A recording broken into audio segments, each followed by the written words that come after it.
Okay, so what we're going to talk about now in this video is the aorta. So we've already talked somewhat about the aorta.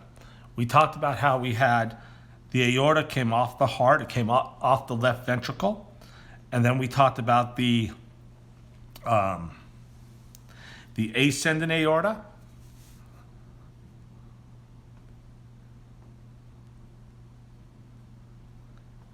Okay, so we had our ascending aorta. This is the part going up. All right, and then we talked about the arch of the aorta. I'm just going to call it the aortic arch. Okay, and then we have the thoracic aorta. So some books will actually call this the descending aorta, and then it becomes the thoracic aorta. I'm just going to call this the thoracic aorta. Okay, so this is our thoracic aorta. All right, and then what's going to happen is this is going to go down, and it's going to have blood vessels coming off that go to the chest. And then this is going to come down to about the diaphragm.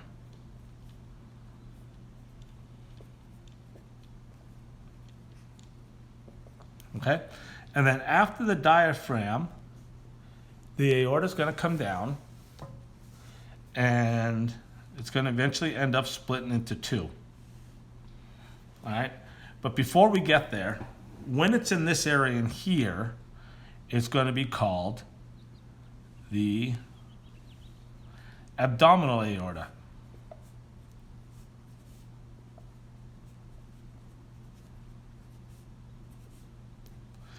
So the abdominal aorta is going to go from the diaphragm basically to where this splits, which I'll get to in just a minute. Okay, so what I'm going to do now is I'm just going to concentrate on this area right here. So I am going to erase all this, and we're just going to talk about the abdominal aorta because I want to go into some of the arteries that are coming off the abdominal aorta. So like we said, with the abdominal aorta, we have, I'm just going to draw up here again, the diaphragm.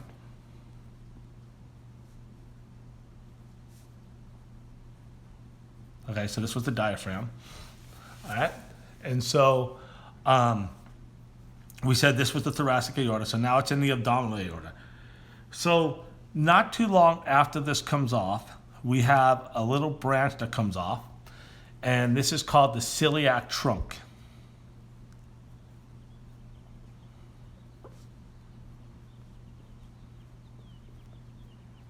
Okay, that's the celiac trunk. So what the celiac trunk does is it supplies blood, oxygenated blood,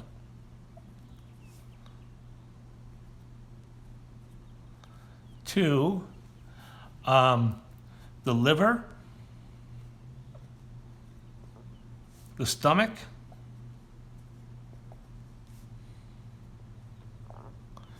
the esophagus.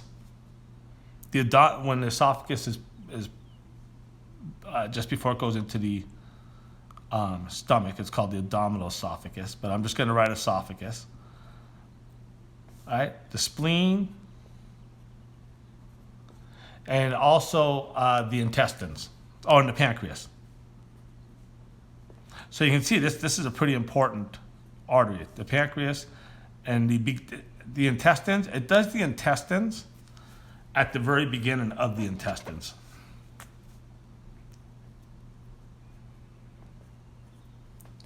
Okay, so it supplies blood to all those.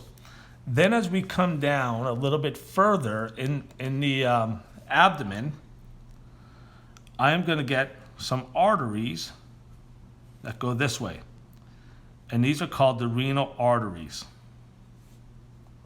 Okay, I have one on each side. So if you want, you can call them right and left renal arteries. Okay, and what these are going to go to is a bean-shaped organ called the kidney.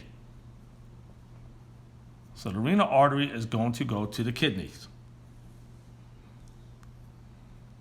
Right? I didn't draw that one as well, but this is going to be my kidney. Okay, so the renal artery brings blood to the kidneys. Now, what's going to happen is, and like I showed you a little bit, is this is going to split into two. When this splits, this is the end of my aorta. These are called the common iliac. So this is my left common iliac.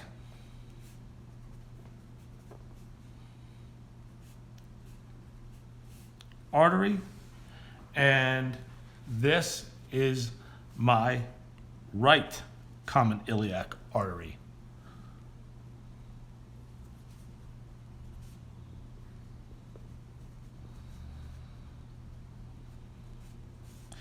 Okay, and once again, the iliac arteries are not part of the aorta.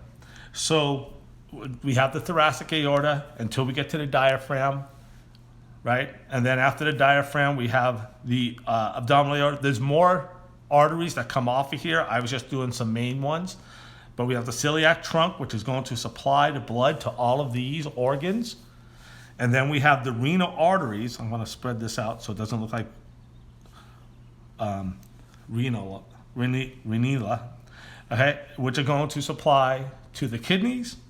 And then we have the common iliac artery. So in the next video, we'll talk about what happens with these common iliac arteries. And that's it for the aorta.